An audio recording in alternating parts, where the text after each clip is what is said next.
कोकणातील प्रत्येक अपडेट जाणून घेण्यासाठी आजच माझे कोकणच्या सोशल मीडिया प्लॅटफॉर्मला लाईक, फॉलो आणि सबस्क्राईब करा। नमस्कार, मी प्रणाली भोसले। माझे कोकणच्या बातमीपत्रात आपल्या सर्वांचं मनपूर्वक स्वागत करते।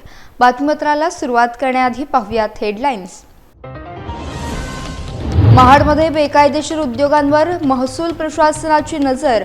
दहिवाड परिसरात सीसीटीव्ही बसवले, मात्र अज्ञातांकडून सीसीटीव्ही कॅमेरा करण्यात आला उलटा। संबंधितांवर कारवाईची जोरदार मागणी। मुंबई गोवा महामार्गावर तिरडी यात्रा, जनआक्रोश समितीचे तीव्र आंदोलन। आमदार खासदारांच्या नावानं केली घोषणाबाजी। महामार्ग रखडल्याने नागरिक संतप्त, मृतांच्या कुटुंबियांना मदतीची मागणी। मुरुड समुद्रकिनारी पर्यटकांची स्टंटबाजी, वाहनांच्या रेसमुळे पर्यटकांमध्ये भीती। पोलीस बंदोबस्ताचा पूर्णतः अभाव, महिला आणि मुलांची सुरक्षितता मात्र धोक्यात। आणि बोरघर गावात अवतरली पंढरी, धाटाव पंचक्रोशी सप्त्याचा उत्साह। मंत्री अदिती तटकरे हरिनामात सहभागी। पाहुयात सविस्तर वृत्त। महाड तालुक्यातील दहिवाड, मांगरुण, वाकी आणि परिसरात सुरू असलेल्या बेकायदेशीर उद्योगधंद्यांवर आळा घालण्यासाठी महसूल प्रशासनाकडून कडक पावले उचलण्यात येत आहेत।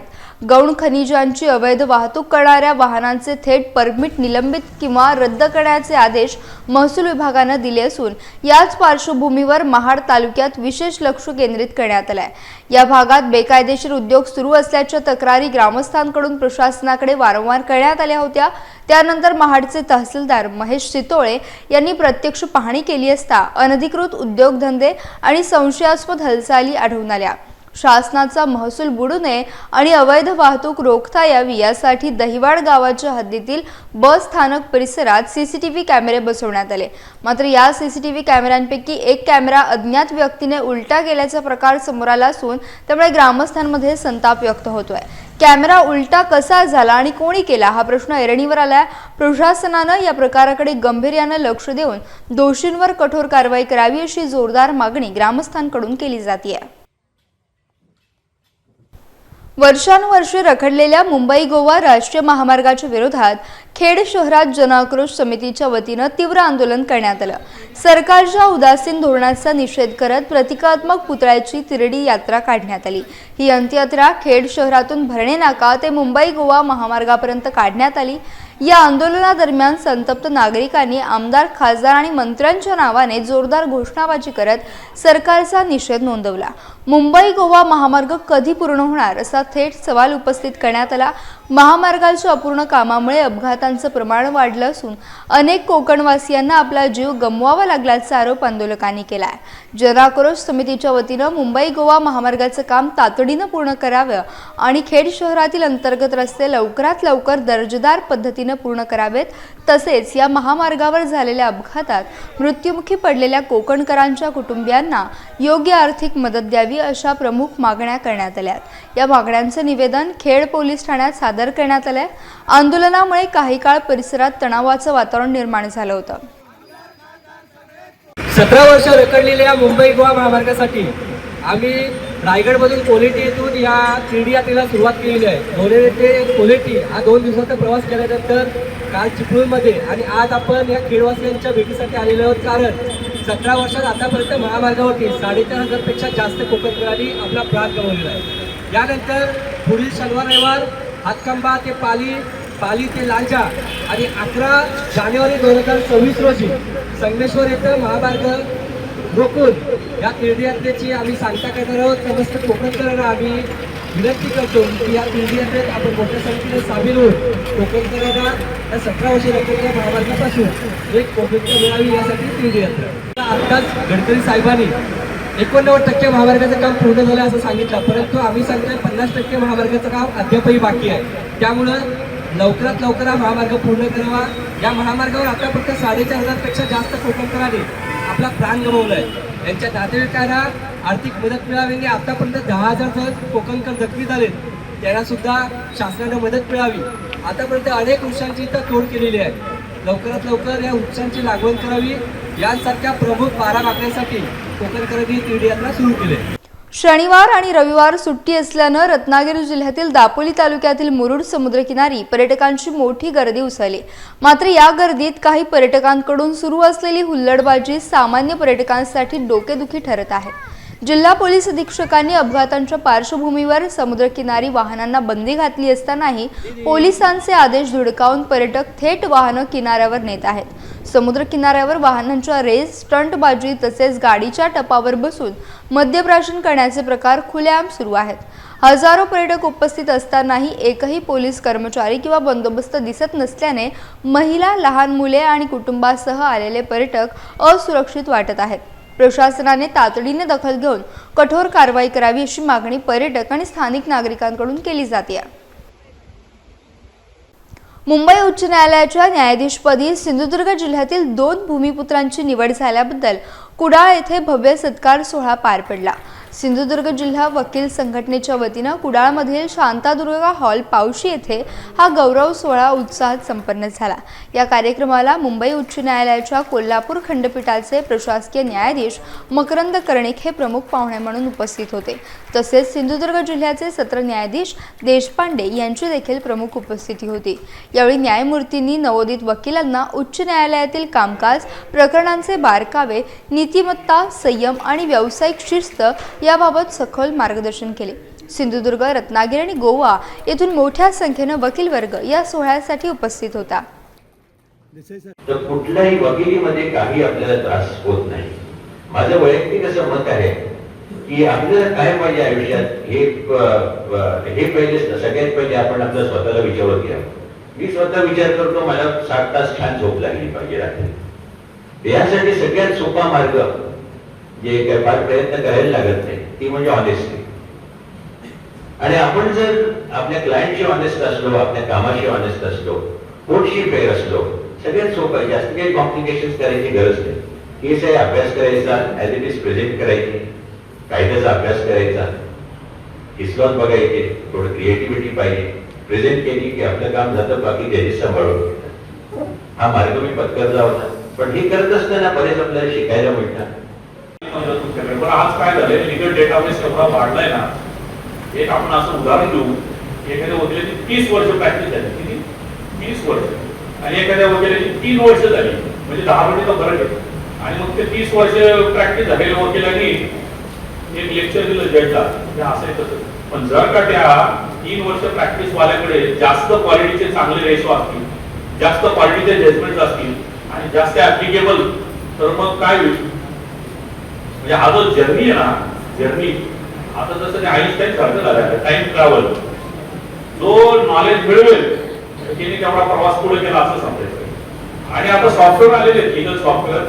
आणि आपल्या हायकोर्टाची सुद्धा एक वेबसाईट आहे, त्याच्यामध्ये BDLR म्हणून BDLR, त्याच्यामध्ये मागच्या वर्षी मी पूर्ण तिथंच होतो त्याच्यावर कामाला. आम्ही जजमेंटच्या हेडनोट काढायचो, तर ते सुद्धा तुम्ही घ्यायला पाहिजे, फ्री ऑफ कॉस्ट आहे. लांजा तालुक्यातील पुनस गावाचे सुपुत्र ॲडव्होकेट सूरज सदानंद मोरे यांची रत्नागिरी जिल्ह्याचे जिल्हा न्यायाधीश म्हणून निवड झाल्यानं संपूर्ण तालुक्यात आनंदाचं वातावरण पसरलंय. पुनस गावातील जिल्हा परिषद पूर्ण प्राथमिक शाळा कडूवाडी येथून शिक्षणाची सुरुवात करून अत्यंत कठीण परिस्थितीत शिक्षण पूर्ण करत जिद्द, मेहनत आणि चिकाटीच्या जोरावर सूरज मोरे यांनी हे यश मिळवले. ते पुनस गावचे मूळ रहिवासी असल्याने त्यांच्या निवडीचा अभिमान संपूर्ण ग्रामस्थांना वाटत आहे.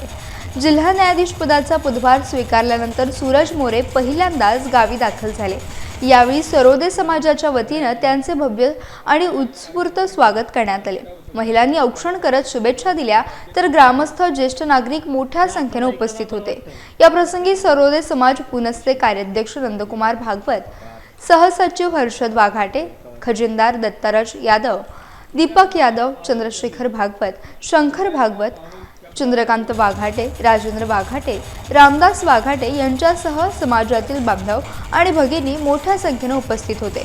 यावेळी जिल्हा न्यायाधीश सूरज मोरे यांनी कुटुंब व्यवस्था आणि आजूबाजूच्या लोकांकडून मिळणारे संस्कार याचाच माणसाच्या जडणघडणीवर मोठा प्रभाव असतो, त्या संस्काराचेच हे फलित असल्याचं म्हटलंय. त्यांच्या या यशानं तरुणांसाठी एक आदर्श निर्माण केलाय. या ठिकाणी या गावात मी वाढलो. आपण सगळेजण समोर जे बसलाय त्यांच्यामध्येच मी वाढलो. माझ्यावरती एक चांगला संस्कार या सगळ्यांनी केला की ज्या पद्धतीने पुढे जाऊन कधी आयुष्यामध्ये 7 स्टार हॉटेलमध्ये बसल्यानंतर जेवढ्या कम्फर्टेबली तू वावरशील तेवढ्याच कम्फर्टेबली तुला शेणाने सारवलेल्या जमिनीवरती बसूनसुद्धा तिथे वागता आलं पाहिजे. हा संस्कार त्यांनी माझ्यावरती घडवला आणि त्यातूनच आज मी जे काही थोडंफार कमवलं असेल ते त्याचं फलित आहे. आज मला दिसून येतं आहे की आपल्या सर्वांनासुद्धा खरोखर मनापासून माझ्या यशाचा तितकाच आनंद झालेला आहे. त्याचं कारण हे आहे की आपल्या सर्वांना माहिती आहे की मी आपल्यामधलाच एक आहे. त्यामुळे माझं जे काही यश आहे ते तुम्हा सर्वांचं यश आहे. त्याचं दुसरं कारण एक असं आहे की या ठिकाणी मी जो काय आहे हा मी नाही आहे, हा माझा मी नाही आहे. माझ्यामधला प्रत्येक गोष्ट ही कोणा ना कोणाची आहे आणि ती तुम्हा सर्वांची आहे, तुम्हा सर्वांच्या मधून मी घेतलेली. पण माझ्या मनामध्ये एक शल्य आहे इथं पोहोचल्यानंतर, आता मला अरेतुरे करणारं कोणी नाही आहे. मला तुम्हा सगळ्यांना हेच सांगायचं आहे की मी ज्या वेळेस माझ्याकडे मला अरेतुरे करणारे जर कोणी नसतील ना तर माझ्या आयुष्याचा काहीच उपयोग होणार नाही. त्यामुळे कृपा करून कोणीही मला साहेब अहो जाहो करू नका. तुम्ही मला लहानपणापासून मी अगदी चड्डीत असल्यापासून बघितलेलं आहे. त्यामुळे मला ना सूरज म्हणा, हा मी आपला अत्यंत आभारी आहे. मालवणच्या चिवला बीच येथे महाराष्ट्र राज्य जलतरण संघटनेच्या मान्यतेनं आणि जिल्हा जलतरण संघटनेच्या वतीनं आयोजित 15वी राज्यस्तरीय सागरी जलतरण स्पर्धा मोठ्या उत्साहात पार पडली. 2 दिवस चाललेल्या स्पर्धेत 1, 2 आणि 10 किलोमीटर अशा विविध अंतराच्या गटांमध्ये सुमारे 1500हून अधिक स्पर्धकांनी सहभाग घेतला. स्पर्धेच्या पहिल्या दिवशी मुलांच्या गटात ठाण्याच्या अग्नी कुमार आणि तनय लाड यांनी वेगवान जलतरणपटूचा बहुमान पटकावला, तर मुलींच्या गटात नाशिकच्या अनुजा उगले आणि बंगळूरच्या पी देण्याश्री यांनी उत्कृष्ट कामगिरी करत वेगवान जलतरणपटूचा मान मिळवला. स्पर्धेचे उद्घाटन महाराष्ट्र राज्य जलतरण संघटनेचे सचिव राजेंद्र पालकर आणि जिल्हा जलतरण संघटनेचे अध्यक्ष दीपक परब यांच्या हस्ते सागर पूजन करून करण्यात आले. यावेळी राष्ट्रीय जलतरणपटू रुपाली रेपाळे यांच्यासह अनेक मान्यवर उपस्थित होते. स्पर्धेच्या दुसऱ्या दिवशी 1200हून अधिक स्पर्धकांनी विविध गटांमध्ये सहभाग नोंदवला. या स्पर्धेच्या निमित्तानं चिवला बीचवर सुमारे 10,000 पर्यटकांनी गर्दी केली होती. आयोजक आणि स्पर्धकांशी संवाद साधताना जलतरण क्षेत्रातील वाढता उत्साह स्पष्टपणे पाहायला मिळाला. ही सागरी जलतरण स्पर्धा महाराष्ट्रातील जलतरणपटूंना एक धाडसी खेळ म्हणून सुरुवात केली आणि ह्या वर्षी जो 1500 स्पर्धकांचा उत्स्फूर्त प्रतिसाद मिळालेला आहे. आज देशातील अव्वल भागीदारी पार्टिसिपेशन असणारी स्पर्धा ठरलेली आहे. 7-8 वर्षापासून ते 60 वर्षापर्यंतचे स्पर्धक या स्पर्धेमध्ये सहभागी झालेले आहेत. 5 मीटर ते 500 मीटर, 5 किलोमीटर ते 500 किलोमीटर या अंतराच्या ह्या स्पर्धा आहेत. आबालवृद्धांनी या स्पर्धेमध्ये भाग घेऊन स्पर्धा पूर्ण केलेली आहे. जलतरणपटूंच्या मध्ये धाडस निर्माण व्हावं, त्यांना समुद्राची भीती त्यांची मोडावी या उद्देशाने स्पर्धा सुरू केली. या स्पर्धेचं महत्त्व मालवणमधील पर्यटन वाढीसाठी सुद्धा झालेलं आहे. मी काल इकडे कॉम्पिटिशनमध्ये पार्टिसिपेट करायला आलेलो, जी चिवला बीचला आहे. मी त्याच्यात 10 किलोमीटरमध्ये ओव्हरऑल दुसरा आलो आणि माझ्या एज ग्रुप कॅटेगरीमध्ये जी अंडर 15 जी होती त्याच्यात मी पहिला आलो. आणि मी अजून खूप कॉम्पिटिशनमध्ये पार्टिसिपेट केलं आहे, ज्याच्यात मी यश मिळवलं आहे आणि वर मी इंडिया बुक ऑफ रेकॉर्डमध्ये रेकॉर्ड केला आहे. गेटवे ऑफ इंडिया ते एचएल सेतू 17 किलोमीटरचा, जो मी 2 तास 26 मिनिटांमध्ये पार केला आहे. सध्या सिंधुदुर्ग जिल्ह्यात पर्यटनाचा हंगाम जोरात सुरू असून वेंगुर्ला, मालवण आणि देवगड तालुक्यातील पर्यटन स्थळांवर पर्यटकांची मोठी गर्दी पाहायला मिळते. समुद्र किनारे आणि वॉटर स्पोर्ट्स सोबत आता वेंगुर्ला तालुक्यातील खवणे येथे पर्यटनाचा नवा ट्रेंड उदयास आला, तो म्हणजे कायाकिंग. गेल्या 2 वर्षात खवणे खाडीपात्रात सुरू झालेल्या उपक्रमामुळे पर्यटकांना कांदळवन सफारी, खाडीतील जैवविविधता आणि निसर्ग सौंदर्याचा वेगळाच अनुभव मिळत आहे. यामुळे सिंधुदुर्गातील पर्यटन व्यवसायाला मोठी चालना मिळताना दिसून येते. वेंगुर्ला तालुक्यातील खवणे खाडीपत्रात सुरू झालेला कायाकिंग हा पर्यटन सफारीचा नवा आणि आकर्षक प्रकार ठरत आहे. येथे पर्यटक मोठ्या संख्येने येत असून खाडीतील निसर्ग, कांदळवन आणि जैवविविधतेचा अनुभव घेत आहेत. इथे येऊन कायाकिंगचा अनुभव छान वाटतोय. निसर्गाच्या सानिध्यात अशी सफर खूपच वेगळी असल्याची प्रतिक्रिया इथे येणारे पर्यटक व्यक्त करतात. खवणे खाडीपात्रात पहिल्यांदाच आलेले अनेक पर्यटक या उपक्रमाला पसंती देत आहेत। सोशल मीडियावरून माहिती मिळाल्यानंतर अनेक पर्यटक कुटुंबासह या ठिकाणी भेट देत आहेत। स्थानिक व्यावसायिकांच्या पुढाकारातून सुरू झालेल्या उपक्रमाला चांगला प्रतिसाद मिळत असून निसर्ग संपन्न खवणे खाडीपात्रातील कायाकिंगमुळे सिंधुदुर्गातील पर्यटनाला नवी दिशा मिळाली असून स्थानिक रोजगाराला चालना मिळत आहे। इंस्टाग्रामच्या रीलवरून ह्या कायकिंग खवणे बीचच्या कायकिंग संदर्भात थोडीशी माहिती कळाली होती। त्यानंतर आमचे मित्र 3-4 फॅमिली आम्ही मिळून इथं आता आलो आज। तर इथं Bengaluru safari open sea kayaking हे फार छान आम्ही केलं। जवळजवळ 1 तासभर आम्ही पाण्यामध्येच होतो। त्याच्यानंतर झाडीमध्ये जे कायकिंगचा जो अनुभव होता हा आम्ही पहिल्यांदाच इथं बघितला। जबरदस्त झाला आणि फारच छान आणि अतिशय उत्तम असं अनुभव होता। मला खूप सुंदर वाटतंय आणि कायाकिंगचा हा फर्स्ट एक्सपिरियन्स आहे आमचा आणि एक्सपिरियन्स तर खूपच छान येतोय। पण हे जे नेचर आहे म्हणजे झाडांमध्ये आपण जसं जंगलामध्ये असतं ना तसं खूप खूप मस्त वाटतंय। खवणे हे सिंधुदुर्गातलं एक नंबर 1 पर्यटक म्हणून तिथलं आता मानलं जातं। पहिलं तर तिथं कायच मानलं जात नव्हतं, पण आता 1 नंबर म्हणजे माशांचा मसाज 1 नंबर केला जातो इथं। फक्त पाण्यामध्ये आणि मुंबईला आपण काय करतो, मशीन लावतो, वेगवेगळ्या मशीनी लावतो आणि तिथं आपण मसाज करतो। ते 40 रुपये इथं फ्री मध्ये भेटते आपल्याला। नमस्कार सर, माझं नाव रोहन रवींद्र परब। 2 वर्षापूर्वी आम्ही हा व्यवसाय स्टार्ट केला होता खवणे कायक या नावाने। आता जवळपास पर्यटकांचा भरपूर प्रतिसाद असा मिळत आहे। सुरुवातीला आम्ही बोट्स पण आमच्या कमी होत्या व सोशल मीडियाच्या माध्यमातून आम्ही व्हिडिओज वगैरे चालू केले होते। आता जवळपास याला 2 वर्ष पूर्ण येऊन आता पूर्ण पर्यटकांचा प्रतिसाद येतोय। तर क्रिसमस असेल, दिवाळी वगैरे असेल या हंगामात मोठ्या प्रमाणात पर्यटक इथे खवणे येथे दाखल होतात आणि या कायाकिंगचा आनंद लुटताना आपण बघू शकतात। मग ते रूट म्हणजे असेल तो मालवण, आपल्यापासून मालवण तारकर्ली या बीच पासून 30 किलोमीटर अंतरावरती आपले खवणे गाव आहे। त्यात तुम्ही कायाकिंगची राईड अनुभवू शकतात। आणि सपोज कुडावरून आलात, कुडा रेल्वे स्टेशन वरून, तर 25 किलोमीटरचा तुमचा प्रवास असतो। तिथून बस वगैरे असतात, रिक्षा वगैरे पण असतात, मग तिथे येऊ शकतात तुम्ही। त्यांना काही पॉइंट्स असतात जेणेकरून जशी की ती एक मॅंग्रोव्हची केव्ह आहे, फॉरेस्ट असतो, ग्रास सर्कल लोकेशन असतात आणि हे पूर्ण जे मॅंग्रोव्हचं जंगल आहे कांदळवन, त्यात तुम्ही पशु पक्षी पण असतील ते पण अनुभवू शकतात। हे काही असे पॉइंट्स असतात ते तुम्ही अनुभवू शकता जे कायाकिंग करताना। खेड शहरातील लायन्स एज्युकेशन सोसायटीच्या LTT इंग्लिश मीडियम स्कूलच्या सुवर्ण महोत्सवी वर्षानिमित्त आयोजित करण्यात आलेल्या विविध उपक्रमांना उत्स्फूर्त प्रतिसाद मिळतोय।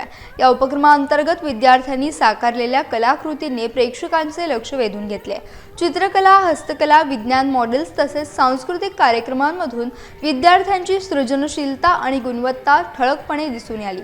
शाळेतील विद्यार्थ्यांनी सादर केलेले वैविध्यपूर्ण कार्यक्रम पाहून पालक भारावून गेले।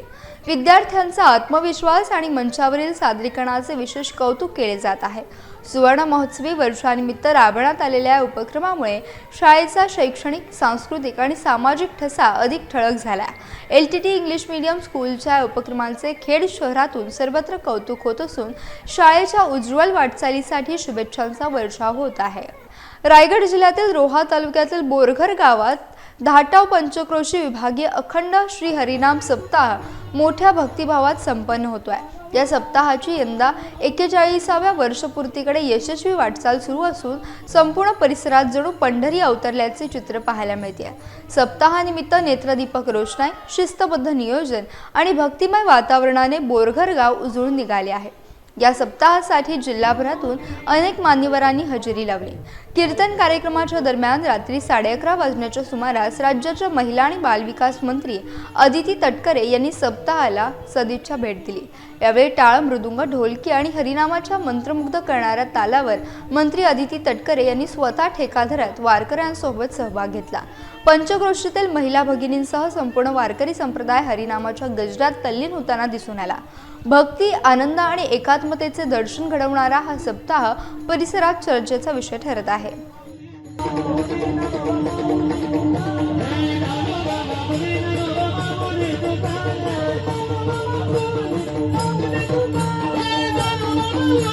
अखंड श्री हरिनाम सप्ताह यज्ञ आणि यंदाच्या वर्षी आपल्या या विभागीय सप्त्याचा मान आपल्या बोरगर आणि श्री काळभैरव ग्रामस्थ मंडळ, मुंबईकर मंडळ, महिला मंडळ यांना मिळालेला आहे.